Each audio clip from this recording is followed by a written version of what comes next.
ભાઈને બોલાઈને આવ્યો. ભાઈએ કીધું, ઝૂંપડીમાં કોણ બેઠી છે? સસલાભાઈ રોબથી બોલ્યા, એ તો સસારાના સાકરિયા. ડાબે પગે ડામ, ચાલ ભાઈ ભાગ, નકર તારો ટોટિયો તોડી નાખીશ. પેલો ભાઈ તો ભાગતો ભાગતો જોયો અને એક ગામના મુખીને બોલાઈને આવ્યો. મુખીએ કીધું, ઝૂંપડીમાં કોણ બેઠી છે? સસલાભાઈ રોબથી બોલ્યા, એ તો સસારાના સાકરિયા. ડાબે પગે ડામ, ચાલ મુખી ભાગ, નકર તારું મુખી પાંદડું તોડી નાખીશ. પેલો મુખી તો ભાગતો ભાગતો જોયો. સસલાભાઈ ધીરે ધીરે બહાર નીકળ્યા. શિયાળભાઈ ધીરે ધીરે અંદર બેઠ્યા અને એક મોઢીવાળો આવ્યો. મોઢીવાળો કહે, મારી ઝૂંપડીમાં કોણ છે? શિયાળભાઈ રોબથી બોલ્યા, એ તો શિયાળભાઈ સાકરિયા. ડાબે પગે ડામ, ચાલ મોઢીવાળા ભાગ, નકર તારી ઝૂંપડી તોડી નાખીશ. પેલો મોઢીવાળો તો સાંભળી ગયો, આ તો શિયાળભાઈ. શિયાળભાઈને તો બાદર કાઢીને ખૂબ માર આપ્યો. વિનેશ કુમાર કાંતિલાલ પ્રજાપતિ, મોહમ્મદપુરા પ્રાથમિક શાળા આચાર્ય. અમારી શાળામાં બાળ સાહિત્યના બ્રહ્મા કે જેઓને કાકા સાહેબ કાલનકરે ઉપનામ આપ્યું એવા શ્રી ગીજુભાઈ બધેકાના જન્મદિવસથી વાર્તાઓ કહેવાનું શરૂ કર્યું.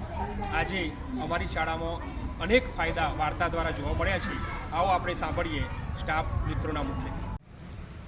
નમસ્કાર, વનિતાબેન પારેખ.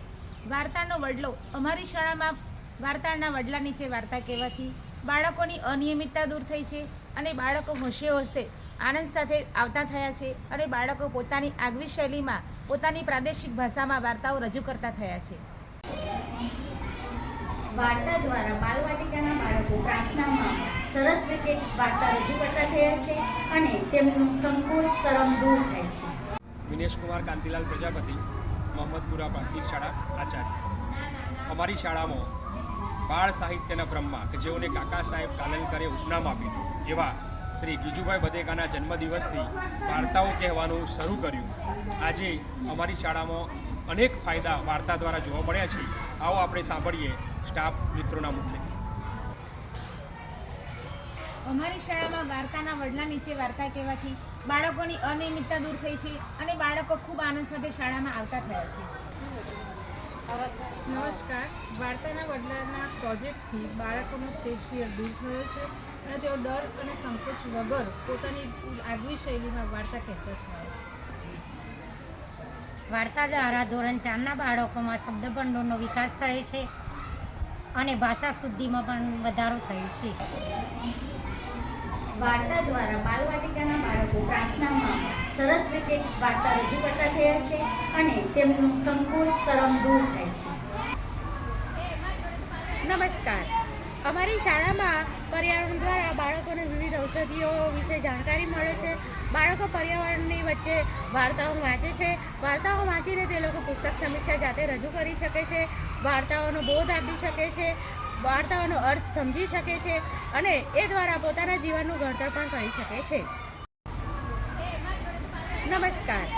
અમારી શાળામાં પર્યાવરણ દ્વારા બાળકોને વિવિધ ઔષધિઓ વિશે જાણકારી મળે છે. બાળકો પર્યાવરણની વચ્ચે વાર્તાઓ વાંચે છે. વાર્તાઓ વાંચીને તે લોકો પુસ્તક સમીક્ષા જાતે રજૂ કરી શકે છે. વાર્તાઓનો બોધ આપી શકે છે. વાર્તાઓનો અર્થ સમજી શકે છે અને એ દ્વારા પોતાના જીવનનું ઘડતર પણ કરી શકે છે. વાર્તા દ્વારા ધોરણ 4ના બાળકોમાં શબ્દભંડોળનો વિકાસ થાય છે અને ભાષા શુદ્ધિમાં પણ વધારો થાય છે. નમસ્કાર. જિજ્ઞેશ કુમાર પટેલ, પ્રાથમિક શાળા મોહમ્મદપુરા, ધોરણ 5. વાર્તાના શિક્ષણ દ્વારા બાળકોના વર્તનમાં અપેક્ષિત પરિવર્તન જોવા મળ્યું છે. ઘરે બાળકો માતા પિતાને પ્રણામ કરતા થયા છે. મોબાઈલનો ઉપયોગ ઓછો કરી વાર્તા તરફ વળ્યા છે અને ઘણા કિસ્સામાં બાળકો સ્વતંત્ર રીતે વાર્તા લખી શકતા હોય તેવું પણ જોવા મળ્યું છે.